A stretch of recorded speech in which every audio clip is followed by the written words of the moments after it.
What has been the reaction here this week as you talk with others just about the Chicago Bears? And I'm sure a lot of condolences continue as well. Yeah, it's been very gratifying to see the support from our friends around the league. People have been very gracious in their comments, and it's very much appreciated by the family. There's a sense of excitement. Kevin referenced it. Ben and Ryan are working very well together, and made some moves to bolster the roster in trades and free agency, and set us up in a good situation for the draft. Feels like there's a little bit of a shift in tone about Arlington Heights. What is your view of having a stadium there, as opposed to maybe a year ago when you guys were very public about your focus being solely on downtown? Yeah, two great locations, downtown and Arlington. Both have their pluses and minuses. Both present fantastic opportunities, and we'll just have to see how it plays out. What do you like about the Arlington Heights location? Well, George Hallis identified it more than 50 years ago as an ideal place for a Bear Stadium, and I don't know if anything that has happened since then changed that evaluation. As Kevin mentioned, it's pad ready. It's got the Metro stop, plenty of acreage. Topography is good. Can be an outstanding, beautiful green space with enhancements to Salt Creek. But the downtown locations have their advantages too. Kevin has said it since he's been here. Beautiful spot by the lake. It's idyllic, and if there were sufficient improvements in infrastructure to make that location accessible 365 days of the year, it can be a fantastic opportunity itself. Josh, do you share your imagination with people that are leading the project in terms of things that, like in a grand world, you would like to see included with the stadium project, things that would be either fun amenities or things that you would like to incorporate? Well, I wanted a retractable roof, and they told me that's not going to happen. And I wanted a field on a tray, and they said that's not going to happen. And I wanted 80,000 seats, and they said that's not going to happen. So my big three, I'm 0 for 3. George, what was your stance on the tush-push? I know it was the even 16-16 split. Where did you fall on the vote? We supported the proposal to get rid of it. How come? Health and safety. I know they say that we don't have sufficient injury data on it, but to us it appears to be an inherently unsafe play. I had the opportunity during committee meetings here earlier in the month to sit in the back of the room for the Health and Safety Committee meeting, and both Dr. Alan Sills and Dr. John York expressed concerns about the safety of everybody involved in that play.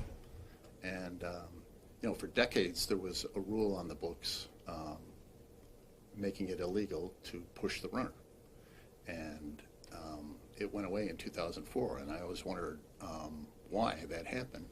And Rich McKay, the chairman of the competition committee, explained to us yesterday that the officials said that it was too difficult when there was like a moving scrum down the field to determine whether an offensive lineman was blocking or pushing the runner.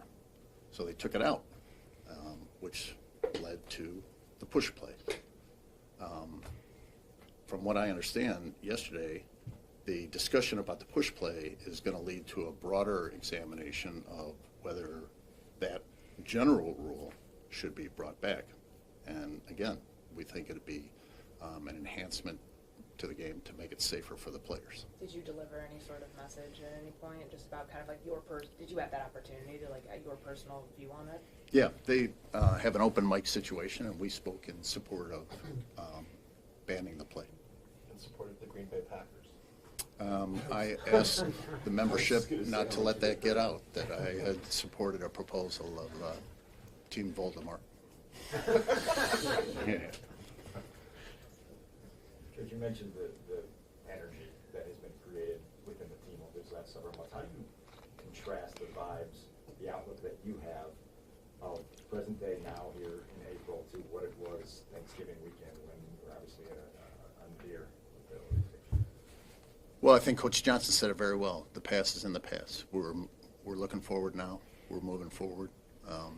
It's his team now, and we like what we've seen from Ben and Ryan and the way they work together, the way they communicate. By my observation, it appears to be mutual respect and mutual admiration, and we're very excited about the next couple weeks. As Kevin mentioned, players are in the building on Monday. That's always a big day, and the draft at the end of the month, and let's get going. What specifically about Ben has left an impression on you since his hiring? I've seen him in the weight room, and I think frenetic would be the best description. He's intense. You can see the competitiveness. He looks like he enjoys life, which is important for an NFL head coach.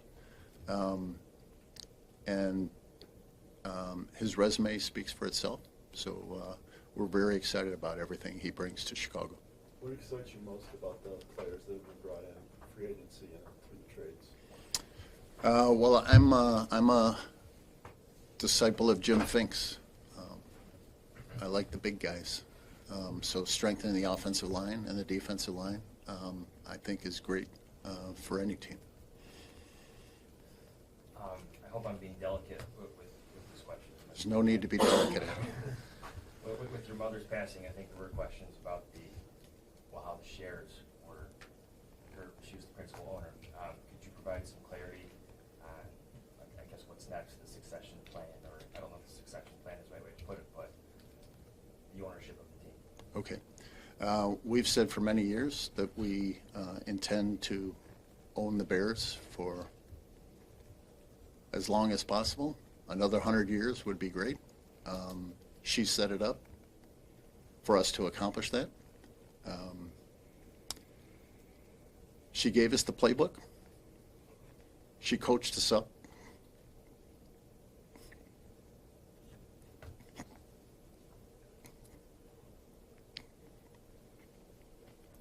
Now we got to execute the plan, and we're prepared to do that.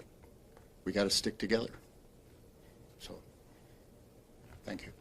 Is there, along those lines, will there be any sort of shift or change in the ownership structure? Maybe the organization, I know you talked about the shares and all of that. Do you anticipate any changes to what the structure currently is set up as? No, there shouldn't be. Like I said, she set it up for a smooth transition, and it's a credit to her.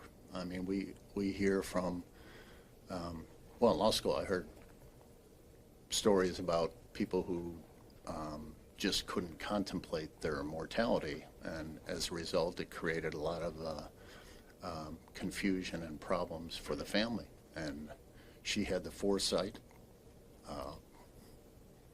to set it up so we don't have that problem.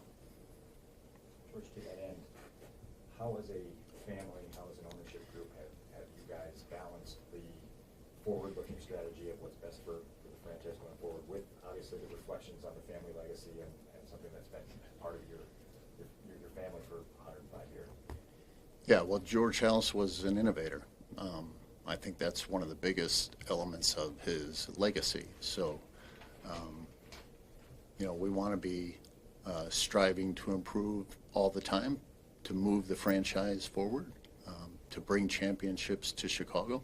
We want to celebrate our history and strike that balance between what's an appropriate recognition of what has been accomplished before and striving for excellence in the future. You talked about her leaving a game plan. Had that been a kind of league-approved way in the past, how the handing down was going to go? Yes, every team's required to submit a succession plan, and the Bears has been approved by the league. I know when we talked to you in October in London about private equity, you said that that's not something that the Bears are looking at right now, and that you anticipated, I think, in December that there might be a team that gets involved. Where do you stand on that today? Well, since then, a couple of teams have employed private equity. It's something that we're continuing to look at. Kevin's going to give a report to the board at our May meeting, and it may be utilized as part of our stadium construction financing plan, but we haven't made a decision yet. So the current setup of the administration is different than it has been before. With Kevin coming in and bringing the people that he needs around him, it's been different than this before. What's the adjustment been like for you, and how's that impacted not only your day-to-day, but also maybe your big picture role as well? Well, Ted and I talked during the search process about the type of person that we were looking for, and we weren't looking for someone to duplicate Ted's style. We understood that it would probably be someone different. But what we in the family were looking for was Ted's traits, his leadership, his intelligence, his decision-making, his ability to have difficult conversations with people and still have them be constructive. And Kevin brings all of those qualities with him. He's got a completely different style than Ted. And so my job is to adjust to Kevin's style, not require him to fit into something, a preconceived notion of what we want the president and CEO of the Bears to be. So that's on me. I assume that, like most fans, you kind of go through the cycle of the year. This is kind of always the hopeful part of the calendar. Does it feel different to you right now, though, in terms of that level of hope you might have for what this year could be, both on the field and off the field with the stadium as well? Well, your colleague Brad Biggs, who didn't bother to show up here, Tell me about it. said, not that I ever read him, that the Bears won the offseason again. And the underlying message there is that means nothing unless you win in season. So we've made the moves that we think are necessary and proper to put us in a position to win. But we got to deliver in September and beyond.